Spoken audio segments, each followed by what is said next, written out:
Umuriro waje. As you see, nizeye ko muri kubona umuriro. Munaona moto? Unaona hizi moto ingali. Hapa ndio kwa volcano itachomokea sasa. Munaona? Hapa. Mere Sibongo, mufike Goma bie. Niko onyesha kwa volcano nitatoka katikia kimbia kwanza hizi natatu kabula hapa. Tulirudi lakini volcano wakatuambia inataka. Batubwiye ko ikirunga gishobora kongera kuruka. Lakini tukabona tugaruka mu Rwanda batwakiriye neza. Yego naha dufite ubwoba. Ariko dutegereje iminsi mike turebe uko bigenda tubone gusubira iwacu. Lakini si tiko tunaogopa sana huko Rwanda. Tiko tunachunga masiku kidogo umwe turudie kwetu. Ku munsi w'ejo byagaragaye muri gari yuko abantu benshi bari barimo kuva mu mujyi wa Gisenyi berekeza mu bindi bice.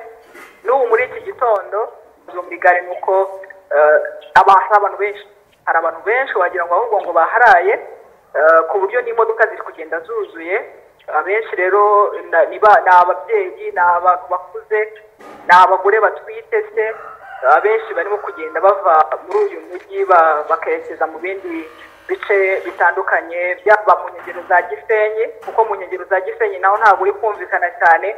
Ariko nk'uko mwabibonye nanone ikigo cy'igihugu gishinzwe iby'ubucukuzi bwa mine na peteroli hejuru bagaragazaga yuko imitingito nk'ibiri ikomeye yabayeho ku manywa ejo turukaga hano mu karere ka Rubavu hamwe mu murenge wa Rugerero ahandi mu murenge wa Nyundo. Ubwo rero urumva yuko uko amasaha ari bugende yicuma agera imbere ubwo wenda turaza kuza kumenya n'ibindi bitandukanye. Igikenewe kugeza ubu ngubu nuko abayobozi barushaho kwegera abaturage. Imbaraga z'akarere zonyine ubu ngubu twavuga ko ntabwo zihagije, hakenewe yuko haboneka abandi babunganya. Kubera amazu yose yagiye aritagurika impande z'isoko babonye ko no mu isoko hararitagurika kuriya batubwira gutaha.